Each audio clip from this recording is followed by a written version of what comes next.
from you. You've been in this business So many long, years. a long time for, my God, 40 years. Yeah. Does it feel like 40 to you? No, because you know what? I'm still so actively doing things. I can't even stop to revel in any past success or failure or challenge or whatever it is because I keep moving.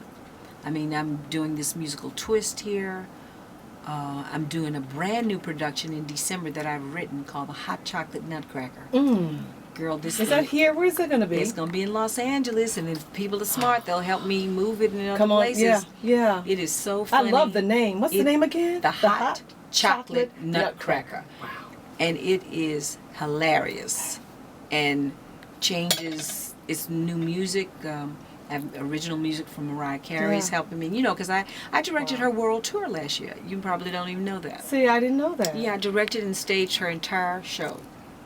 And is there anything you can't do? Is there anything on your bucket list? Do you have a bucket list? I don't know. I can't sleep at night. That damn Debbie Allen wakes me up. That heifer always has a new idea. A new idea. I want her to stop.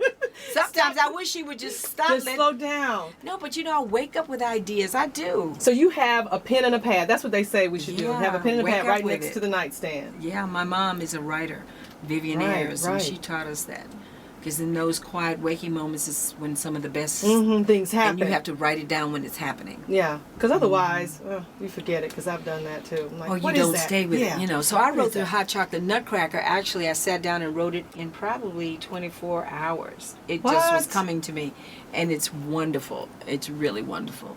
It's the classic story until it's time. You know how the Nutcracker wakes up, and then they battle with the Mouse King and the mice. Yeah. Well, the Mouse King, my Mouse King, is a rat named Harvey, and he's from New York. And Harvey ain't feeling it. Harvey's like, and he's got two sidekicks, Schmink and Bucky. Bucky is a stuttering rat, and Schmink is a skinny one. And they're all New Yorkers. He's like, you know what, Harvey, hurry up, come on. The Nutcracker's waiting. He said, you know what, Harvey, you know what, Schmink, I ain't doing it. I ain't doing it.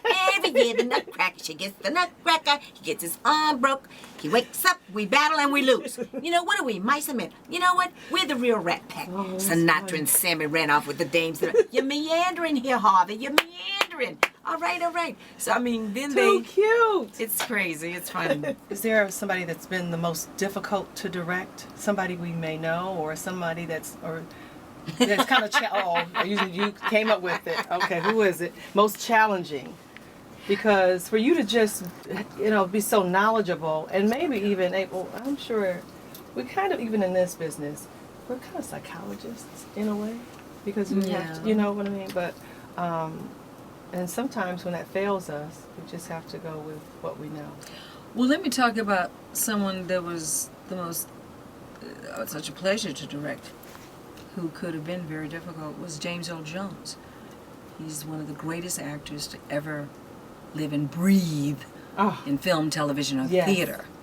And when I directed him in Cat on a Hot Tin Roof, he was like a kid because he just wanted to explore, and he was waiting for me to get him to do this and get him to do that. And I got him to do an improvisation, and he says, Debbie, I don't improvise. I'm like, well, James, just follow Felicia. I want you to, you're so mean to Big Mama.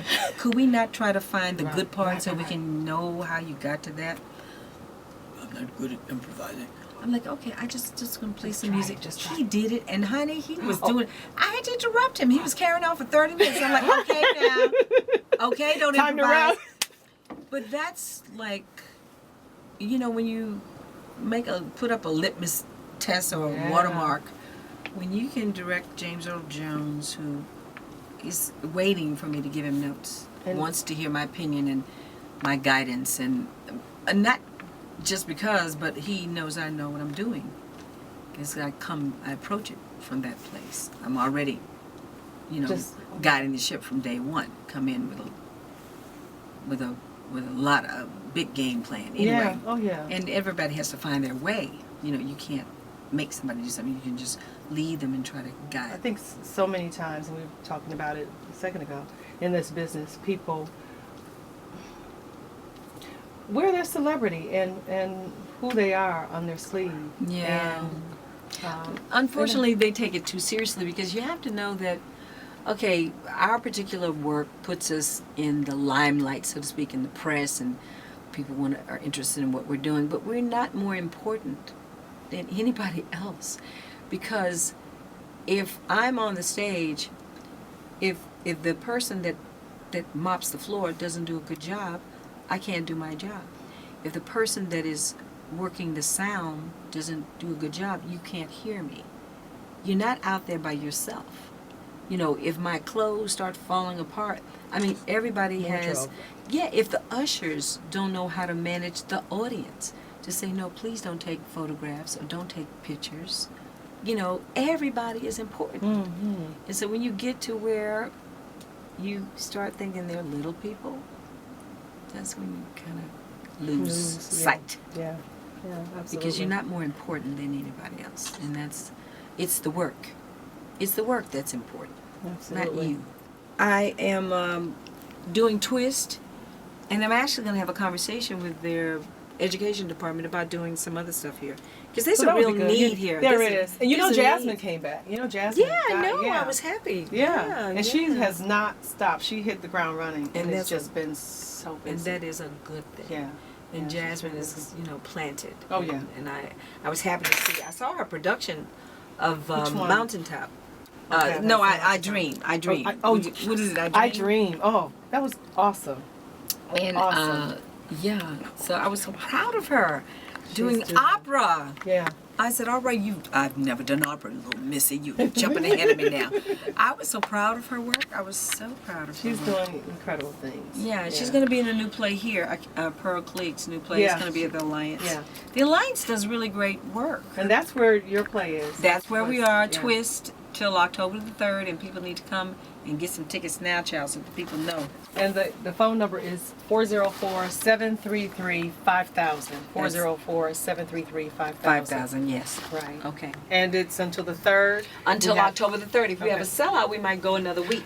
Okay. So come on, Atlanta. I hear sellout. Come on. I hear sellout. Let's go, Atlanta. I hear sellout. Let's do it. We can do it, Atlanta. We're not going to let Debbie or the Alliance down, or ourselves down, actually. No, we got to see this. Yeah, we got to do this it. one. Okay. Will you come back and see me when you come back? I will. I've had such a good time with you, and I got to check on your boy now. I know. I can't believe this. I know. She directed my son in a Monique's episode. He was Junie in the Western, but she did it. She made him come alive. So I want to see him. So maybe I'll Okay, see you for guys sure. this week sometime. All right. When you come to the show. We will, definitely. All right.